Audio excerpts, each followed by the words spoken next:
সাহিত্যটি অতি আচৰিত ঘটনা মনে মোৰ মাৰিব নোখোজে প্ৰত্যয় কিবা দৰে অনিৰুদ্ধ কুমাৰাজী নিৰুদ্দেশ হৈ লৌঘৰে আবৃত্ত বক্ষত আছিল মাত্ৰ এটি ৰন্ধ কেৱল শ্বাস প্ৰশ্বাসৰ বাবে তেনে স্থলত কিবা দৰে আজি অনিৰুদ্ধ নিৰুদ্দেশ হৈ দাদা মোৰ অনুমান হয় ই কোনোবা অসুৰ চালনা পূৰ্বতে সংগৰে হৰণ কৰি পদুমবকু সাগৰ বক্ষত কৰিছিল কানাই তোমাক বৰ বিষণ্ণ দেখিছো আলোচনাৰ বিষয় গুৰুতৰ যেন হয় অনুমান এয়া কৌতুকৰ সময় নহয় কৃষ্ণ দ্বাৰকৰ পৰা এজন কোঁৱৰ নিৰুদ্দেশ হৈছে আৰু তই কৃষ্ণ দাদা গোপন কৰিছ নেকি কিবা সংবাদ দাদা য'ত দ্বাৰকাৰে স্বয়ংস বাহিনী বিফল তাত জানো কিবা গোপনীয়তা থাকিব পাৰে কিন্তু আমি এই বিষয়টো শান্তিৰে আৰু ধৈৰ্যৰে আলোচনা কৰি সিদ্ধান্ত উলিয়াব লাগিব নহয় পিতা মই আৰু ধৈৰ্য ধৰিব নোৱাৰো প্ৰস্তুত কৰি যাদৱৰ বিশাল বাহিনী গুলিহাত কৰি সমগ্ৰ ভাৰতবৰ্ষক উদ্ধাৰ কৰি আনি মোৰ প্ৰাণৰ তলত লাগে মাতো আপোনাৰ আদেশ এয়া জানো উচিত হ'ব পুত্ৰ এজনৰ বাবে হাজাৰজনৰ প্ৰাণ নাশ এয়া জানো অন্যায় নহয় কানাই দাদা এতিয়া ন্যায় অন্যায় বিচাৰ কৰাৰ সময় নহয় জাৰত কুলৰ মান সন্মান জড়িত হৈ আছে দাদা আমি যদি নীৰৱে বহি থাকো জগতে আহিব না তাক অনুকূল তোমালোকৰ মনোবাঞ্ছা শীঘ্ৰেই পূৰ্ণ হ'ব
আজি কি মোৰে পৰম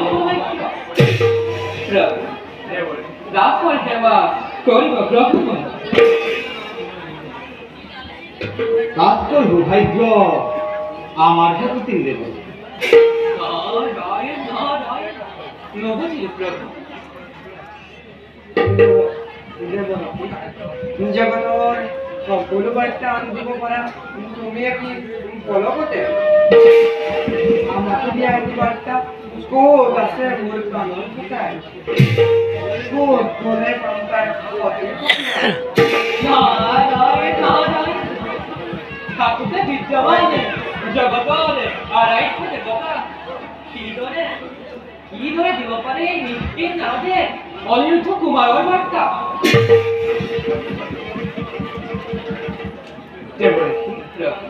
মই এই বিষয়ে সম্পূর্ণ অজ্ঞ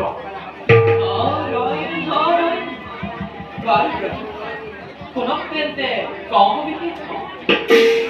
সামাজিক লক্ষায় অনিরুদ্ধ কুমারক প্রেমত কৰিল বান ৰাজ্যৰ কন্যা উৎকালে আৰু তাইৰে অনুৰোধত গায়ৰী সখী চিত্ৰলেখাই হৰণ কৰি দিলে অনিৰুদ্ধ দেৱৰ্ষি দুয়ো গন্ধৰ্ব প্ৰভাৰে বিবাহ কাৰ্যত ফলিত কিন্তু প্ৰভু এই কথা যেতিয়া শোণিতপুৰাণে গম পালে তেতিয়া সময় ক্ষেত্ৰত বন্দী কৰিলে অনিৰুদ্ধ কুমাৰক দেৱৰ্ষি মই সকলো তথ্য আপোনাৰ আগত পৰিণত কৰিম এতিয়া উচিত ব্যৱস্থা আপুনি কৰক মই এতিয়া বিদায় দিলোঁ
জলবীৰগণ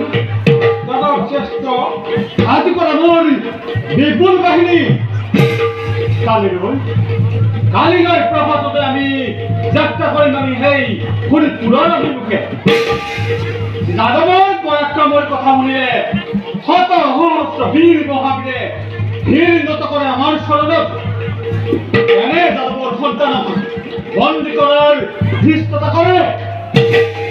মই জ্যেষ্ঠপিতা সেই পাখণ্ড বাৰক এনে শাস্তি দিব লাগে যাতে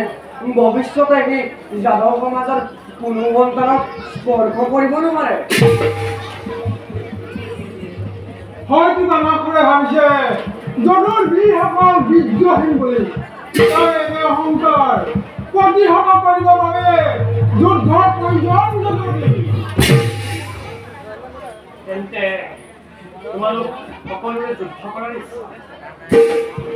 কিন্তু মই ভাবোঁ আমি প্ৰথমে শোণিতপুৰ নিপতিক সন্ধিৰ প্ৰস্তাৱ আগবঢ়োৱাটো উচিত যদুমতী